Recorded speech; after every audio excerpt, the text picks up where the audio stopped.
대부분 여자분들이니까 물어보는 거예요. 남편이 변했다라고 생각하십니까? 변한 지 오래되셨습니까? 생각도 안 나시죠? 처음에 어땠는지. 결혼 전에는 너 없이 못 산다라고 하면서 살아왔는데 어느 날 보니 소파에서 도저히 떨어지지 않는 거예요. 왜 이렇게 소파에서 일어나질 않냐? 좀 일어나서 뭐 좀 해라. 그러면 남편이 이런 얘기하죠. 소파가 날 빨아당긴다. 난 일어날 수 없다. 막 이렇게 이야기할 때가 있어요. 남자는 변한 게 아니라 원래 그런 거였어요. 믿을 존재가 아닙니다. 원래 그런 거예요. 뭐 남자도 그렇고 여자도 그런 거예요. 남편 때문에 이제 밤마다 교회 와서 기도하던 한 여성 성도님이 계셨어요. 결혼을 하고 보니 질이 나빴었어요. 손도 좀 거칠고 손찌검도 하고 또 입도 좀 너무 이제 걸걸했던 거죠. 하나님한테 통곡을 합니다. 하나님, 남편 믿고 내가 지금까지 살아왔는데 내 인생 이게 뭡니까? 주님 이거 어떻게 합니까? 막 이렇게 하소연하면서 기도를 했습니다. 그러자 갑자기 하나님께서 음성을 들려주셨어요. 뭐라고 그러셨냐? 딸아, 내가 언제 너더러 남편 믿고 살랬더냐? 라고 말씀하시는 거예요. 하나님이 분명히 함께 하신다고 우리는 입으로 고백하지만 때로는 하나님의 말씀을 내 입으로는 기도로는 하면서도 끙끙 앓고 있을 때가 있어요. 그것은 어쩌면 믿는 대상이 다르기 때문에 그런 거야. 믿는 대상이 다르기 때문에. 저 사람만큼은 나를 배신하지 않을 줄 알았는데, 저 사람만큼은 나를 뒤통수 치지 않았을 텐데 어떻게 이런 일이 벌어질 수 있지? 하나님을 믿는다고 하면서 사람을 믿고 남편을 믿고 내 자녀를 믿고 살 때가 너무나도 많았다라는 것이죠. 사람은 앞을 내다볼 수 없기 때문에 두려워하는 존재일 수밖에 없습니다. 이스라엘 백성이라고 뭐가 달랐겠습니까? 하나님을 두고도 그들은 불안해했어요. 하나님이 눈에 보이지 않았기 때문에. 보이지 않았던 게 그들에게는 정답이었습니다. 그들은 포로 생활 이후에 이스라엘 땅으로 와서 성전 재건을 이뤘습니다. 느헤미야, 에스라, 그게 다 그 시기입니다. 그러나 정세는 불안했죠. 이스라엘로만 돌아간다면 다르겠지. 성전만 지으면 다르겠지. 그것만 보고 이스라엘 땅으로 먼 1000km를 걸어가지고 다시 이스라엘 땅으로 돌아왔는데 40년이 지나갔지만 변화는 없었고 그 나라도 형세를 아직 잘 갖추지 못했습니다. 내 집 짓는 것보다 하나님의 성전을 지을 때 벽돌 한 장 더 갖다 놓고 내 집 놓을 가구보다 하나님 앞에 놓을 성전 기구들 먼저 들여놨는데 하나님께서는 그 나라가 먼저 바뀌지 않게 하고 계셨던 거예요. 바벨론에서 살 때가 더 좋았어요. 그들이 느끼기에 그랬던 것입니다. 그에 따라 하나님의 백성은 불안해지기 시작했어요. 하나님 보고 온 게 잘못한 걸까? 내 눈에 보이는 것들이 너무나 현실적으로 나의 피부에 가까이 오고 있었던 것이었어요. 앞날이 점점 사라져만 가고 있었습니다. 그런 그들에게 하나님께서는 앞을 보여주셨어요. 스가랴 9장 9절에 보면 이렇게 말씀하고 있습니다. 시온에 따라 크게 기뻐할지어다. 예루살렘에 따라 즐거이 부를지어다. 보라, 내 왕이 내게 임하시나니 그는 공의로우시며 구원을 베푸시며 겸손하여서 나귀를 타시나니 나귀의 작은 것 곧 나귀 새끼니라. 메시아가 이 땅에 임하여 평화와 구원을 베푸실 것이라고 말씀해 주셨습니다. 희망의 메시지를 그 백성들에게 보여주고 계신 것이죠. 그런데 하나님께서는 그냥 그들에게 믿으라고 하지 않으셨습니다. 내가 이렇게 역사할 것이다라고 이 스가랴 9장 전체의 이야기를 하고 계신 거예요. 1절에서 8절까지 보면요, 하나님께서는 믿음을 주시는 부분이 나옵니다. 그냥 스가랴서 9장 9절하고 10절을 띡 하고 주신 게 아니에요. 1절에서 8절까지 뭔가를 보여주십니다. 이 앞절 1절에서 8절까지 말씀은요, 우리가 흔히 많이 들었던 그리스에서 알렉산더 대왕의 이야기예요. 예루살렘, 이스라엘 역사에 왜 알렉산더가 나오나 싶겠지만요, 여기는 아무리 들여다봐도 알렉산더 이야기는 나오지 않아요. 그런데 그 정황하고 문맥을 보면요, 알렉산더 대왕이 이 애굽 땅까지, 이 이집트까지 치고 내려왔던 그 순서가 그대로 나와 있습니다. 주전, 기원전 330년 그 시절에요, 알렉산더 대왕이 20세 젊은 나이에 왕이 되고 나서 정복 욕심이 아주 강했습니다. 그래서 이 남쪽까지 그리스에서 이 지중해를 따라서 저기 이스라엘, 그 다음에 애굽 땅까지, 저기 터키 넘어서 페르시아까지 다 정복 계획을 가지고 있었던 것이죠. 그래서 길목에 있던 시리아와 주요 도시들을 하나씩 하나씩 쳐 나간 게 보입니다. 9장 1절하고 2절을 보게 되면요, 도시들 몇 군데가 나옵니다. 하드락, 다메섹, 하만, 이 시리아의 주요 도시죠. 아마 신약 성경에서도 뭐 다메섹, 뭐 그런 이야기를 많이 들어보셨죠. 이 알렉산더는 도시를 하나씩 하나씩 점령해서 내려가고 있었어요. 그 도시를 다 치고 나서 3절에 보면은 두로라고 나오죠. 두로. 페르시아의 아주 큰 도시였어요. 무역 상권이었죠. 솔로몬도 이곳에서 무역을 잘해가지고 돈을 많이 벌었던 왕 중에 하나였습니다. 3절에 보면요, 아마 이런 말씀이 나올 거예요. 은이 아주 티끌처럼 쌓여있고 순금은 거의 진흙처럼 쌓아두고 살던 도시였다. 실제로 지금 성지순례를 가보면요, 두로라는 도시가 있습니다. 거기 가면 로마가 다시 세운 도시가 아주 크게 지어져 있어요. 야, 이걸 2000년 전에 이렇게 지었다고? 우리나라는 그 당시에 아무것도 없었던 시절. 뭐 돌로 그냥 이렇게 부싯돌로 막 이러고 있었는데 그들은 벌써부터 도시를 지어놓고 있었던 시절이었던 것이죠. 게다가 이 두로라는 지역은요, 참 희한한 지역이에요. 난공불락입니다. 육지와 바다로부터 좀 떨어져 있는 그런 도시였기 때문에 이 아수르도 5년 동안 포위를 했지만 실패했던 도시였고, 이 바벨론의 느부갓네살 왕도 13년 동안 그 도시를 정복하려고 애썼지만 13년 동안 실패했던 도시가 바로 그 도시였어요. 그런데 이 알렉산더 대왕이 7개월 동안, 1년도 아니고 딱 7개월 동안 그 도시를 점령할 계획을 가지고 깨끗하게 함락시키고 아무것도 남기지 않고 다 부셔버렸다라고 나오고 있어요. 4절 말씀 볼까요? 스가랴 9장 4절입니다. 주께서 그를 정복하시며 그의 권세를 바다에 쳐 넣으시리니 그가 불에 삼켜질지라 라고 나와요. 알렉산더 왕에 의한 두로의 함락을 주께서 쳐 넣으셨다라고 얘기하고 있어요. 3절에 두로, 4절에 주께서 그 성을 쳐 넣으셨다라고 얘기합니다. 알렉산더의 손을 들어서 그 지중해에 있던 악한 도시들을 하나씩 다 쳐 내려가셨다라고 말씀해 주시는 거예요. 두로 도시가 무너졌을 때 그 다음에 걱정할 도시는 블레셋이었습니다.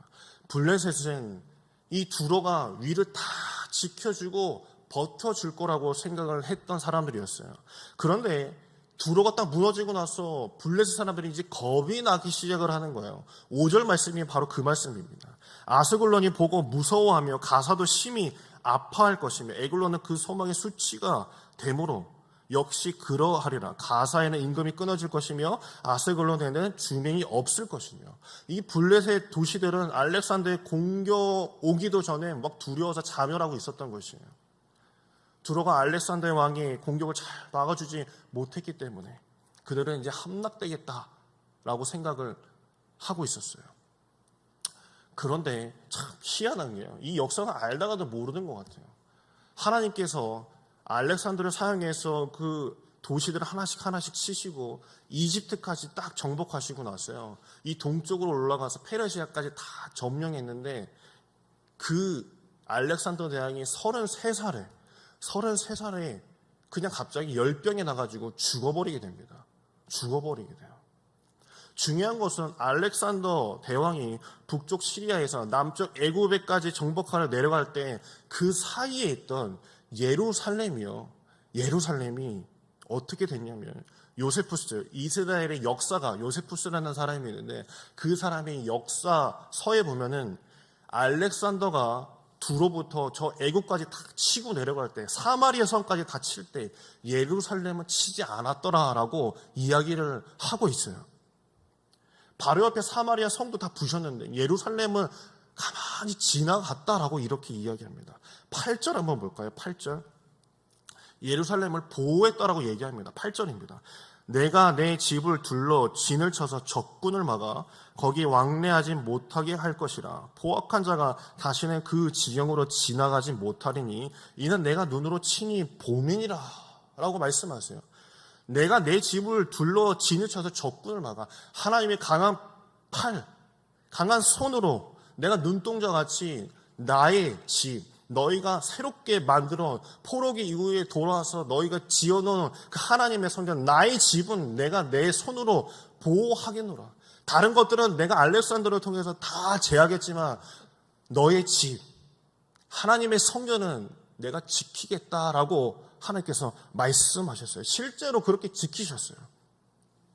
놀라운 것은요, 이 내용들이 하나님께서 예언하셨다는 거예요. 제가 처음에 알렉산더 대왕이 몇 년도에 왕이 됐다라고 말씀드린지 기억하십니까? 몇 년도일까요? 기원전 330년 정도예요. 이 나라 정복을 할 때는 300년대, 기원전 300년대입니다. 자, 생각해 보세요. 여기서 이제 숫자가 들어갑니다.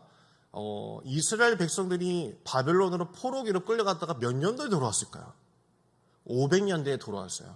500년대. 기원전 500년대에 돌아왔어요.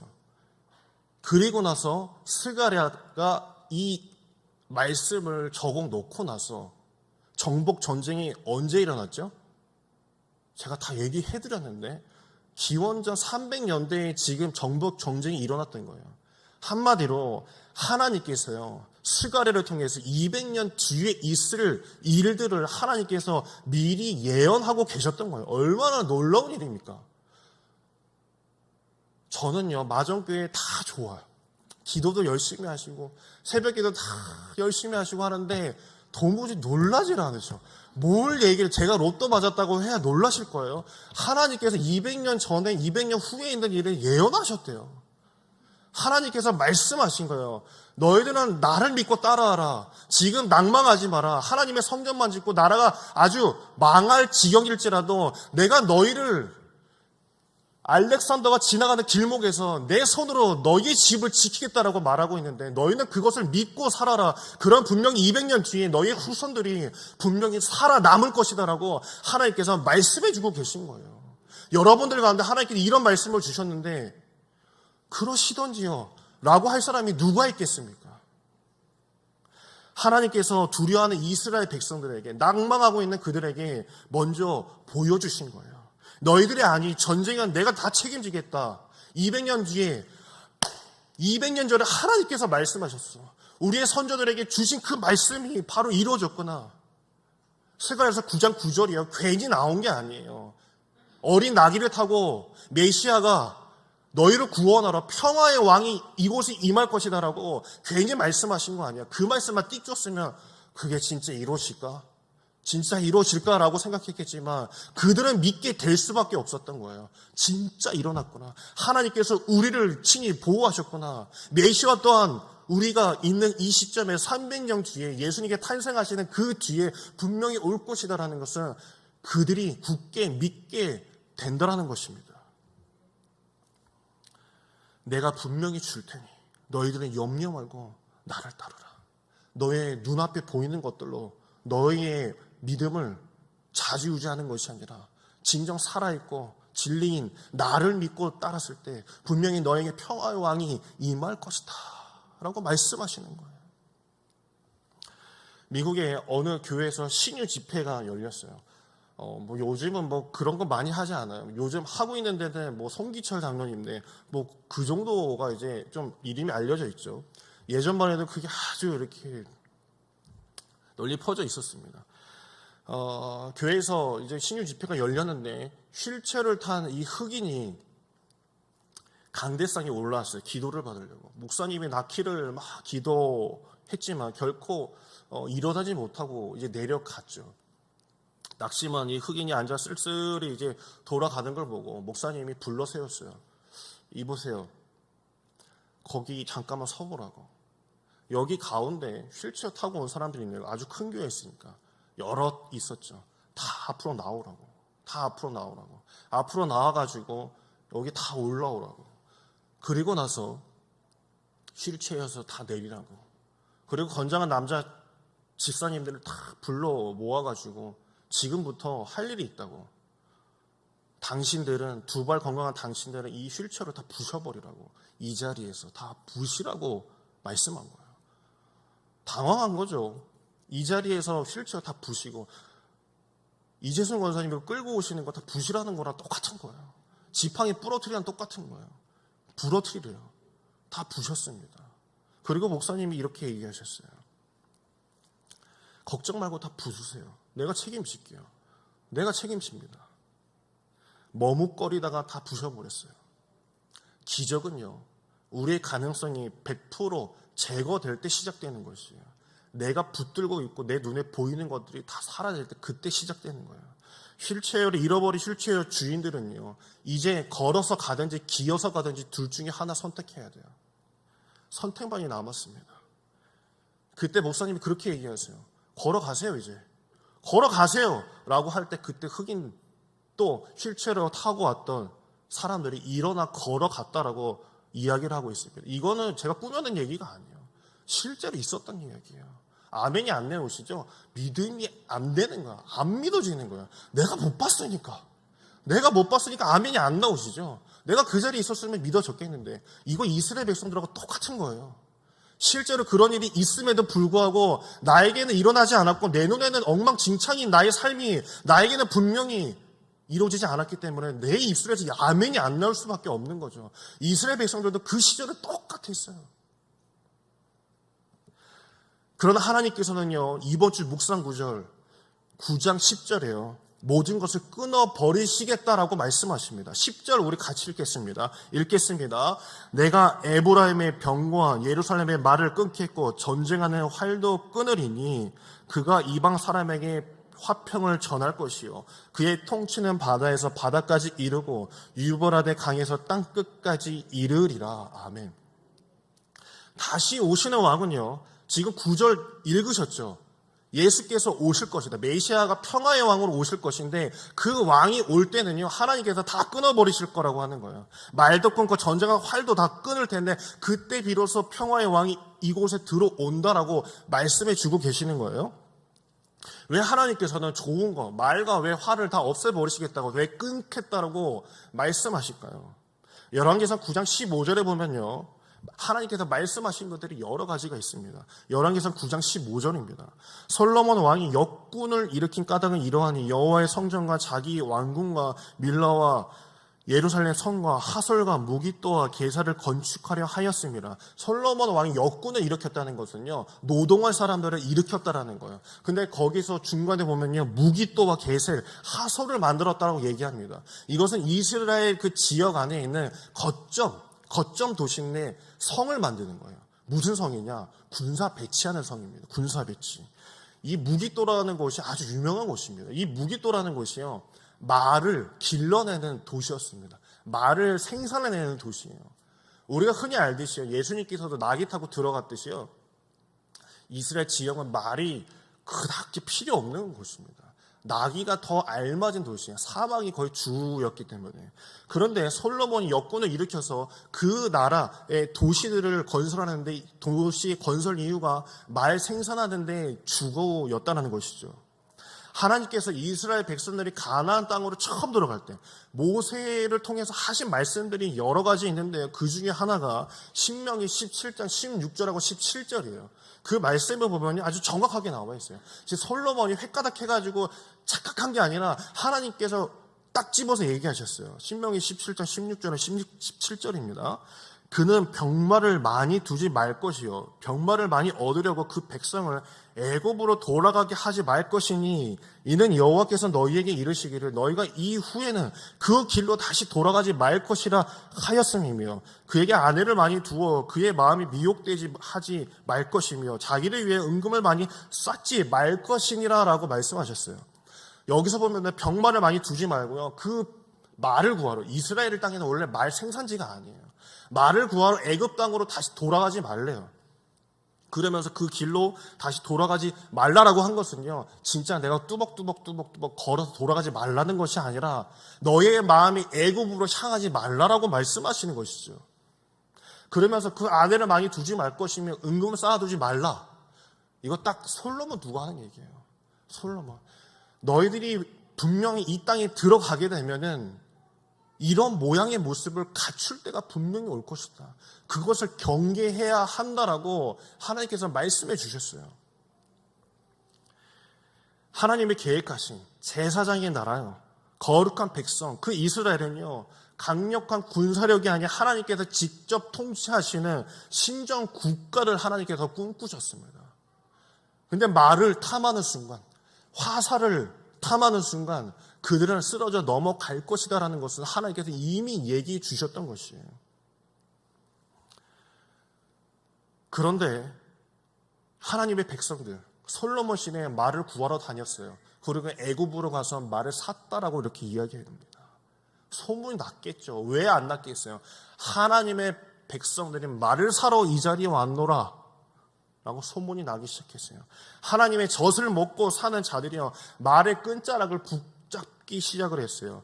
어디에 나올까요? 열왕기상 10장 26절에 보면 이런 말씀이 나와요. 솔로몬이 병거와 마병을 모음에 병거가 1,400대요. 마병이 1,000이라. 병거성에도 주고 예루살렘 왕에게도 두었으며 예루살렘 성까지 말이 있었다라고 이야기를 하고 있어요. 이것은 하나님을 나의 왕으로 모시지 않겠다라는 것이죠. 내가 이제 하나님의 말씀보다도 이 말들을 믿고 내 화를 믿고 군사력을 믿겠다라는 뜻을 가지고 있는 것이에요. 이 솔로몬이 멍청했겠습니까? 바보였겠습니까? 구약을 빠삭하게 알고 있던 율법 지도자들이 옆에 다 있었어요. 외우고 사는 그들이 다 있었지만 솔로몬은 그거 귀도 한번 듣지 않았습니다. 내 눈에 보이는 것들이 더 믿을만 하기 때문에 내 말들이 더 빨랐거든요. 하나님의 말씀으로 그 전쟁을 좌지우지하는 것보다도 말이 더 빨리 가서 당도하기 때문에 그 말이 더 보이는 것이었어요. 그런데 참 이상한 게요, 그의 아버지 다윗은요 어땠냐면요, 사무엘하 8장 14절에 보면, 8장 4절에 보면 이렇게 말하고 있습니다. 사무엘하 8장 4절입니다. 그에게서 마병 1,700명과 보병 2만 명을 사로잡고 병거 100대의 말만 남기고 다윗이 그 외의 병거의 말은 다 발의 심줄을 다 끊어버렸다라고 이렇게 이야기하고 있어요. 나머지 것 다 끊어버렸대요. 다 끊어버렸대요. 지금 다윗이 전쟁을 못하고 도망만 다녀서 감각이 떨어졌겠습니까? 그거 가지고 있으면 자기한테 득되는 거 다 알아요. 하지만 다윗은요, 이게 하나님의 뜻이 아니라는 것을 알 사람이었기 때문에 그것을 다 끊어낸 것이에요. 다윗은 무엇을 끊어내야 할 줄 알고 있었던 사람이었습니다. 괜히 솔로몬의 자손 예수여라고 한 것이 아니라 다윗의 자손 예수여라고 사람들이 지금까지 외치고 있는 게 아니에요. 세상은 강한 자가 살아남는다라고 가르칩니다. 약육 강식의 세계는요, 세렝게티의 그 초원에만 있는 게 결코 아닙니다. 아이들의 교실에서도 회사에서도 그리고 우리가 사는 곳마다 다 날마다 일어나고 있는 것이에요. 우스갯소리로 이런 얘기 하죠. 평생 이에게 깨물려 사는 이 혓바닥도요, 살아가는 동안 이는 다 빠져도 혀는 안 뽑힌다 라는 말이 있어요. 그리고 돈이 많아서 매일 우유 배달시켜 먹는 사람보다요, 돈이 없어서 매일 우유 배달 가는 사람이 더 오래 산다는 얘기도 있어요. 때로는 약한 것이 강함보다 나을 때가 있다는 것이에요. 우리가 보기에는, 우리 눈에는 내가 손에 쥐고 있는 거 이거 가지고 하나님께 나의 축복을, 때로는 내 것이 내가 약해 보일 때가 너무나도 많습니다. 힘이 있어야 살아나는 세상에서 오히려 힘이 없어서 살아남는 이야기, 하나님이시라면, 하나님의 말씀이라며 가능한 줄 믿으시길 간절히 축원합니다. 전쟁과 무력으로 다른 나라를 억누르기보다도 평화가 아니라 십자가에서 자기 몸을 내어 주심으로써 이루는 그 평화가 하나님께서는 너에게 더 필요하도다. 그렇기 때문에 스가랴 9장 그 말씀을 200년, 500년 전에 이스라엘 백성들에게 주신 것이에요. 단 그것은 믿는 자들에게 가능한 것이에요. 예언적 말씀을 통해서 이스라엘 백성들은 칼과 창이 아닌 메시아를 통해서 평화가 임할 것임을 그들은 굳게 믿고 있었습니다. 다윗은 말합니다. 시편 20편 7절하고 8절에 보면 이렇게 말씀하였어요. 어떤 사람은 병거, 어떤 사람은 말을 의지하나 우리는 여호와 우리 하나님의 이름을 자랑하리로다. 그들은 비틀거리며 엎드려지고 우리는 일어나 바로 서도다라고 말씀했어요. 하나님께서 세우시는 것입니다. 내 주인 되신 분이 하나님이시라면, 내가 믿고 있는 것이 하나님이라면 과감히 이용줄을 다 끊어내 버리시기를 간절히 바랍니다. 여러분에게 그 끊어내야 할 것이 있으십니까? 말의 발목을 그어내듯이 과감히 긋는 여러분에게 간절히 축원합니다. 내 앞에서 이루어지지 않아서 믿지 못하시고 아멘이 안 나오십니까? 하지만 분명히 하나님께서는 말씀해 주셨고, 분명히 하나님께서는 그 예언하셨던 그 부분이 십자가를 통해서 보이셨고, 죽음을 이기시고 부활하시면서 내가 하나님이고 내가 너희를 구원한 자로다라고 부활하셔서 보이셨다라고 분명히 우리에게 말씀해 주고 우리에게 믿으라고까지 다 말씀해 주셨어요. 하지만 우리의 입술에서 그것을 믿지 못한다면 여러분의 삶 또한 분명히 서지 못하게 되어 있습니다. 믿는 자들이 설 수 있는 것이에요. 젊은 시절에는 눈앞에 보는 것, 그것만 믿기 쉽고 즐거운 일만 찾기 쉽습니다. 구름 속에 가려진 태양은요, 생각하지 않고, 구름 위에 있는 태양은 생각지도 않고, 구름 밑에 비가 쏟아지는 것만 생각하며 그 비를 맞으면 불평할 때가 있어요. 그러나 한 번 더 생각해 보면요, 구름 위에는 여러분들 비행기 타보시면 아시잖아요. 아래서는 구름이 껴있는 일기일지라도 그 구름을 뚫고 올라가는 그 태양은 떠 있어요. 가려져 있을 뿐이지. 태양은 여전히 빛이 나고 그치지 않는 빛 또한 없습니다. 우리 하나님께서는 영원하신 줄 믿습니다. 하나님의 말씀은 영원하신 줄 믿습니다. 하나님의 말씀은 떨어지지 않는 줄 믿습니다. 하나님의 말씀은 사라지지 않는 줄 믿습니다. 그것을 믿고 하나님의 말씀이라고 내 마음에 간절히 믿고 사는 이들에게는 하나님의 역사는 분명히 여러분의 삶에서 펼쳐지는 것이고 이루어지는 줄 믿고 오늘 이 시간 기도하는 여러분에게 간절히 축원합니다. 기도하겠습니다. 하나님, 오늘 이 시간도 주여, 내가 주의 앞에 나와 주님 앞에 예배합니다. 하나님의 말씀을 잊지 아니하고 주께서 나의 구주라는 것을 굳게 믿기 때문에 내가 이 자리에 나와 섰습니다.